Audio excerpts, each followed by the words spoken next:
Assalamualaikum warahmatullahi wabarakatuh.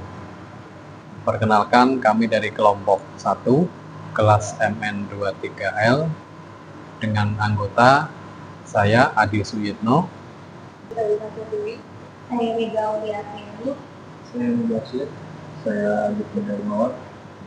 Pada kesempatan ini kelompok kami akan mempresentasikan pendekatan perilaku dalam hubungan industrial.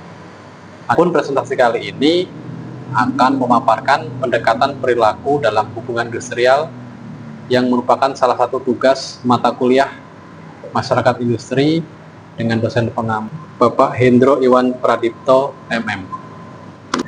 Adapun tujuan presentasi kali ini adalah yang pertama akan menjelaskan konsep pendekatan perilaku dalam hubungan industrial, yang kedua mengidentifikasi fenomena dan masalah di Indonesia, yang ketiga menawarkan problem solving berbasis pendekatan perilaku, yang keempat menyajikan studi kasus nyata, dan yang kelima menyusun kesimpulan untuk praktik hubungan industrial.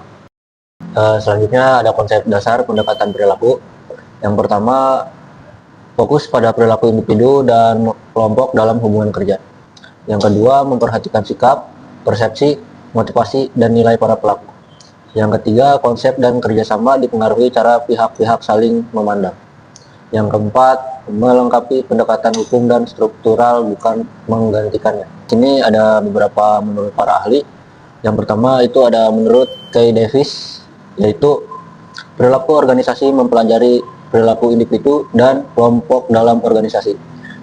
Yang kedua, mencakup sikap, motivasi, kepuasan kerja, dan dinamika kelompok.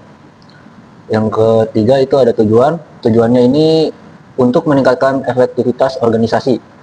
Lalu yang terakhir itu relevan untuk hubungan industrial karena hubungan kerja adalah hubungan antar manusia. Yang selanjutnya ada menurut P. Stephen Robbins. Stephen Robbins menjelaskan bahwa perilaku organisasi adalah studi tentang pengaruh individu, kelompok, dan struktur terhadap perilaku dalam organisasi dengan tujuan meningkatkan efektivitas. Dalam konteks hubungan industrial, pendekatan ini membantu kita memahami dari mana sih asal konflik dan kerjasama. Kita juga bisa melihat faktor emosi, persepsi keadilan, gaya kepemimpinan, dan komunikasi itu juga menjadi salah satu kemungkinan terbesar dalam masalah pada cara berkomunikasi, cara memimpin, dan cara melihat keadilan di tempat. Selanjutnya ada pendekatan psikologis dalam hubungan industrial. Pendekatan psikologis menjelaskan bahwa banyak masalah hubungan industrial muncul dari perbedaan persepsi dan sikap pekerjaan dan manajemen itu melihat situasi yang sama tetapi menafsirkan yang berbeda. Ketika masing-masing pihak menilai perilaku pihak lain secara negatif, misalnya menganggap manajemen hanya mau untung atau menganggap pekerja selalu menghambat kebijakan, maka konflik itu bisa muncul. Di sini terlihat bahwa aturan formal aja tidak cukup, perlu pengelolaan aspek psikologis dan hubungan antar manusia. Baik, izin saya melanjutkan. Selanjutnya ada fenomena perselisihan dan PHK di Indonesia. Sekarang saya masuk ke fenomena di Indonesia. Data Kementerian Ketenagakerjaan menyebutkan bahwa pada tahun 2024 terdapat sekitar 7.540 kasus perselisihan hubungan industrial. Jenis kasus yang paling banyak adalah perselisihan terkait PHK, yaitu sekitar 5.192 kasus. Ini menunjukkan bahwa hubungan industrial kita masih rapuh. Banyak pekerja yang berhadapan dengan risiko PHK, terutama di sektor-sektor yang sensitif terhadap perubahan ekonomi. Lalu selanjutnya ada fenomena di sektor manufaktur. Di sektor manufaktur, terutama tekstil dan garmen, tren PHK juga meningkat.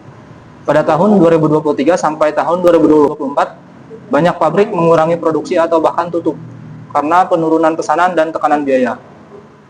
Berbagai laporan menyebutkan puluhan ribu pekerja pabrik terdampak PHK dalam periode tersebut.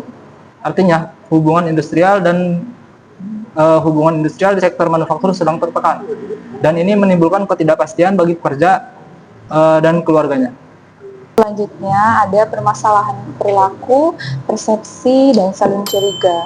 Yang pertama ada pekerja memandang manajemen hanya untuk mengejar laba. Yang kedua yaitu manajemen memandang pekerja kurang produktif dan sering menghambat kebijakan. Yang ketiga ada terbentuk pola pikir kita dengan mereka. Yang terakhir ada kemunculan ketidakpercayaan dan resistensi terhadap kebijakan pekerja. Adapun yaitu strategi problem solvingnya, yang pertama ada komunikasi, yang kedua yaitu kepemimpinan partisipatif, lalu budaya dan serikat pekerja, dan yang terakhir manajemen konflik. Dan juga ada kerangka hukum penyelesaian perselisihan, yaitu diatur dalam Undang-Undang Nomor 2 Tahun 2004 tentang penyelesaian perselisihan. Tahapannya yaitu perundingan, tripartit, mediasi atau konsiliasi atau arbitrase, dan pengendalian. Jenis perselisihannya yaitu hak, kepentingan, PHK antar serikat pekerja, dan yang terakhir ada hukum memberi kerangka perilaku menentukan efektivitas pelaksanaannya. Juga ada studi kasus pada PHK massal tekstil dan garmen. Banyaknya pabrik tekstil tutup atau mengurangi produksi pada tahun 2023 sampai 2024. Contohnya yaitu puluhan pabrik tekstil gulung tikar, ribuan buruh terkena PHK, dan di satu kasus mogoknya kerja berhari-hari berujung PHK lebih dari 1.000 buruh. Dan kurangnya dialog dan kurangnya kepercayaan dan belum optimalnya perundingan menjadi kunci masalah. Peran mahasiswa dan calon praktis memahami bahwa hubungan industrial bukan hanya soal undang-undang, mengembangkan kemampuan komunikasi, negosiasi, dan empati, dan juga mendorong budaya organisasi yang adil dan manusiawi. Yang terakhir yaitu menjadi agen perubahan untuk hubungan industrial yang harmoni dan produktif. Jadi kesimpulan pada presentasi pendekatan perilaku dalam hubungan industrial adalah yang pertama, pendekatan perilaku menekankan pentingnya pengelolaan aspek manusia dalam hubungan industrial. Yang kedua, fenomena PHK dan perselisihan menunjukkan lemahnya komunikasi, kepemimpinan, dan kepercayaan. Yang ketiga, hukum penting tetapi tidak cukup tanpa perubahan perilaku para pelaku hubungan industrial jurnal. Yang keempat, problem solving perlu menggabungkan kerangka hukum dengan pendekatan perilaku yang dialogis dan partisipatif menjadi pengaruh. Dan tujuan akhirnya, hubungan industrial yang lebih adil, stabil, dan mendukung produktivitas jangka panjang. Demikian presentasi dari kelompok 1 kelas MN23L. Atas perhatiannya kami ucapkan terima kasih. Assalamualaikum warahmatullahi wabarakatuh.